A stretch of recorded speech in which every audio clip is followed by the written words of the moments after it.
बिल्कुल, तो ये हम आपको दिखा रहे हैं सभी छोटी पार्टियों के संपर्क में उधर कांग्रेस भी है और इधर बीजेपी की ओर से भी लगातार जो कोशिशें हैं वो यहाँ पर की जा रही है। तो हम आपको सिलसिलेवार तरीके से यहाँ पर दिखा रहे हैं और साथ ही साथ आपको बता रहे हैं कि किस तरह से जो ये नंबर्स हैं वो नेक टू नेक फाइट दिखाई दे रही है। शुरुआत में बीजेपी पिछड़ती नजर आई, तो एक बार फिर से फाइट में वापस नजर आई, तो अब एक बार फिर से पिछड़ती नजर आ रही है। मतलब अजय जी, झारखंड का इलेक्शन नहीं हो गया 2020 पर, हम देखते हैं कि लास्ट बॉल तक एकदम कुछ भी हो सकता है मैच, या फिर इस पार या तो उस पार। लेकिन अब काफी हद तक आप कह सकते हैं कि स्थिति क्लियर हो चुकी है। जी, हम पहले पोस्टल बैलेट का प्रभाव ज्यादा दिखाई दे रहा था और उसके साथ साथ स्थितियां ऐसी हो रही हैं जो एग्जिट पोल हुए थे उसके आधार पर लगभग वही आंकड़ा आता हुआ दिखाई दे रहा है।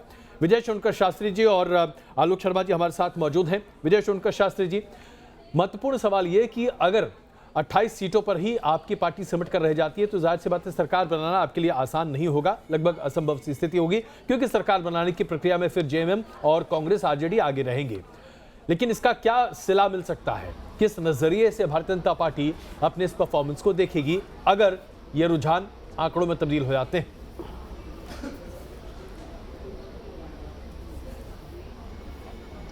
देखिए अजय जी, पिछली बार भी हमें 37 सीटें मिली थी और इस बार उसके आसपास ही मिलने की पूरी हमको उम्मीद है जी।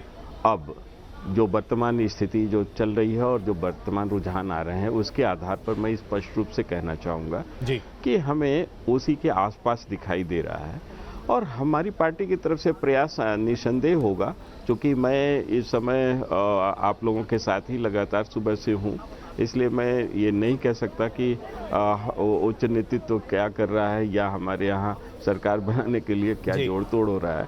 लेकिन मैं इतना जरूर कहूँगा कि वहाँ पर नंबर 1 के रूप में हमारी पार्टी है और रहेगी। और दूसरी बात ये रहेगा कि लेकिन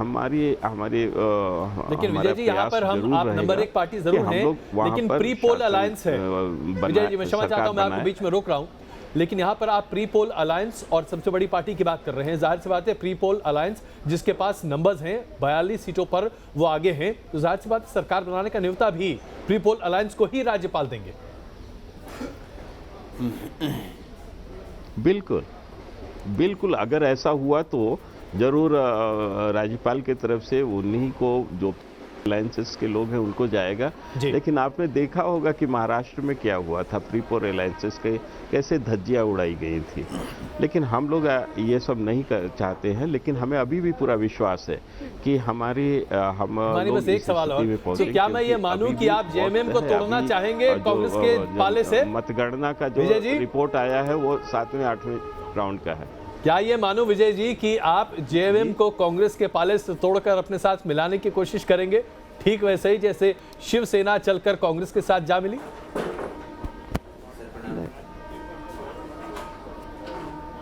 नहीं, देखिए हम लोग ऐसा नहीं करते हैं। हम लोगों ने जो वहाँ पर जो सरकार भी बनाया, मुख्यमंत्री ने ओथ भी लिया था, तो हम लोगों ने नहीं जाकर किया था, बल्कि लोग आकर के हमारी पार्टी को समर्थन दिए थे। और ये अलग की बात है कि वो समर्थन के बारे में अब पूरा देश जान चुका है कि किस तरह की वहाँ पर धोखेबाजी और छद्म राजनीति की, और यही छद्म राजनीति तो लगातार देश में चल रहा है। जी, आप रिएक्ट भी करना चाह रहे हैं, मैं आपसे समझना भी चाहूंगी। ये ठीक है कि कांग्रेस के प्रदर्शन की अगर बात करें तो पिछली बार से इस बार अच्छा रहा, लेकिन आप पर एक जो टैग लगा हुआ है कि छोटी पार्टियों की बदौलत, या छोटी मतलब आप राष्ट्रीय पार्टी हैं, आप छोटी पार्टी बन गए हैं, ये जो टैग के साथ आप आगे बढ़ रहे हैं कि छोटी एक क्षेत्रीय पार्टी ये डिसाइड करती है कि आप कितनी सीटों पे लड़ोगे, क्षेत्रीय पार्टी छोटी पार्टी नहीं बल्कि मुख्यमंत्री का चेहरा भी इनके पास नहीं है। जी आलोक। देखिए, मुझे लगता है कि 1989 के बाद छोटी और बड़ी कोई पार्टी नहीं है जिसका जहां जैसा वर्चस्व है, चाहे वो क्षेत्रीय दल रहे हों, उनको हमने हमेशा सम्मान दिया है। बीजेपी ने सम्मान नहीं दिया, इसीलिए शिवसेना जैसा उनका जो पुराना अलायंस था वो इनको छोड़कर चला गया है। अकाली दल और जेडीयू की तरफ से किस तरह के वक्तव्य आ रहे हैं वो भी सुना है। जहां तक बात इन्होंने अभी कहा महाराष्ट्र में कि हमने शपथ नहीं दिलाई थी, मुझे लगता है नेपाल से कुछ लोग आए थे। तो पहले तो नेपाल से कुछ लोग आए थे और शायद उन्होंने जो है वहां पर महाराष्ट्र में इनके मुख्यमंत्री पद की शपथ दिला दी थी। इन्होंने थोड़ी ना दिलवाई थी, वो गवर्नर पद का इन्होंने जैसा हाल कर दिया है पूरा देश देख रहा है।